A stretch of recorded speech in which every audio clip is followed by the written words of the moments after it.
Hello everyone, welcome back to my channel. If you're new, hi, my name is Alexis Danielle and I am the CEO and founder of Christian Girl Next Door Ministries, where I help you lovely ladies to define and beautify your walk with Christ through online resources and outreach programs. So today we are going to chit chat and talk about how I created a soft life through Christ. Let's go, take me on this journey home. I don't wanna wait no more. I know that social media and the world has really misconstrued what a soft life looks like. Don't forget to hit that subscribe button down below and give this video a thumbs up so it lets me know what kind of content you lovely ladies like to watch. Okay, so one way I was able to live a soft life through Christ is redefining what success looks like for me and my husband, for me and my family. So I know when it comes to the narrative of living a soft life, you have a housewife, you have a luxury car, or you're a boss girl, you have the designer clothes.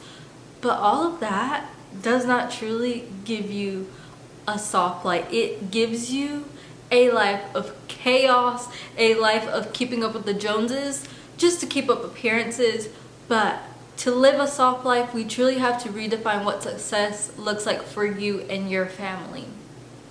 Now, it's no secret that I am going to school / I'm in ministry. And to be quite honest, and I don't think this is a secret to anyone, but ministry majors, pastors, youth pastors do not make the big bucks.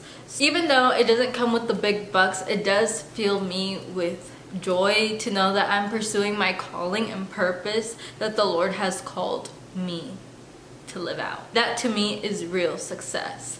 So on top of that being real success, for me and my husband, you know, having a $1 million home is not successful to us. Success is how much are we going to be working? How much are we going to be able to pour into each other and into other people's lives? When the time comes, will we be able to attend our kids' school events? Or will we be busy chasing a bag that truly doesn't bring you happiness? And if you're a Christian woman, if you're a Christian girly like me, you cannot take the money with us to heaven.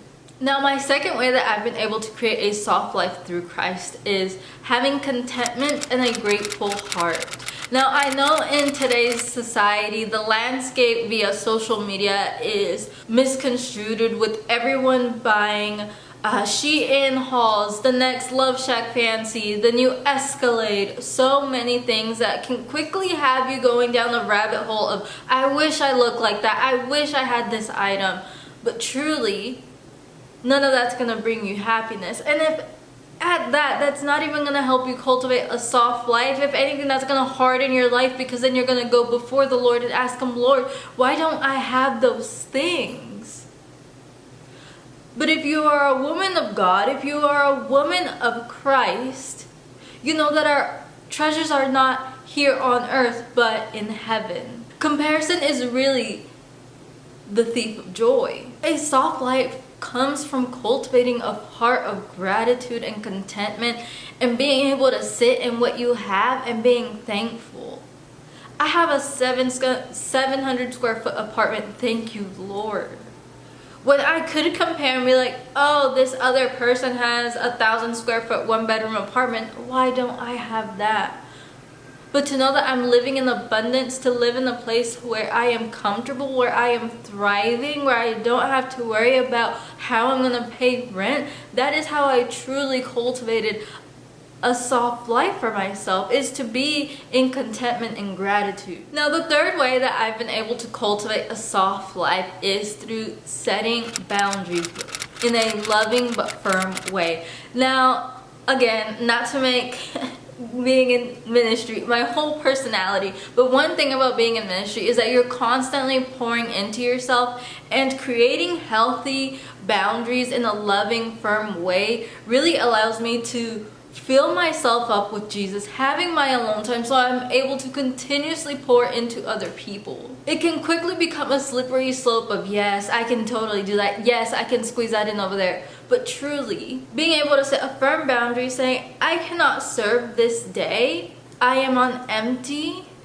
I am not going to be able to fully operate in my gifts that the Lord has given me to bless someone else. Setting boundaries has allowed me to keep a soft life that is sustainable and rooted in peace. Now let's not forget, even Jesus had to set a boundary with the disciples when he said, I am going off to pray and meeting with the Lord. That is a boundary, if you guys know it or not, that he strictly told his disciples, I am going away, I'm going to pray, I'm going to be alone with the Father. A key element to cultivating my soft life through Christ is finding the right home.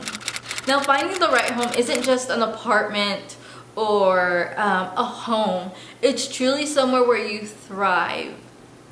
Now, it's no secret around here that I did not like my previous residence. Now, it wasn't my favorite place and it quite literally sucked the life out of me. So me and my husband came together when it was time for us to move. These are all non-negotiables that we each individually had, and we came together to compromise and see which ones we truly needed. Now, for me, my home is a vital element in my life. I work, I study, and I create here. Basically, I go to school, I study, I create content here, and I also do my wife duties. So my husband and I definitely looked high and low to find our cozy dove cottage. By all means, your home does not have to be the biggest, but it's a home that you should be proud of, because my cozy cottage is something that I'm proud of and that I'm able to cultivate, which in turn has allowed me to steward an atmosphere that allows people to encounter Jesus, where we can host people and live within our means. My home is a place where rest, safety, and hospitality has been cultivated. Anytime someone encounters my home, it's not just a reflection of me, but it's a reflection of Jesus. And I pray this often before we have guests. I pray that they feel loved, that they feel seen, and they encounter Jesus in more than one way. Now, my last point in how I created a soft life through Christ is cultivating holy hobbies. Now, there's something said when a woman of God is able to create. You know, we are called to create. We are called to create a home. We are called to create life. So there's something about when I'm able to get in my garden, when I'm able to paint, when I'm able to take a step back from the hustle and bustle of the world and meet Jesus in these hobbies. You might be like, Alexis, how do I cultivate or how do I intersect my hobbies with Jesus? Just invite him in. Invite him in and say, Lord, when I'm doing these hobbies, this is where I want to meet you. Through this hobby, Lord, show me more of you. Teach me more of you. So lovely ladies, I hope this video blesses you girlies. And if you like this video, give it a thumbs up and leave comments down below. What ways have you cultivated a soft life through Christ? Or what elements are you taking from this video and implementing into your life? Don't forget, there's a free downloadable resource where you can journal and rebuild your femininity through Christ. Again, I'll see you girlies next time. Bye!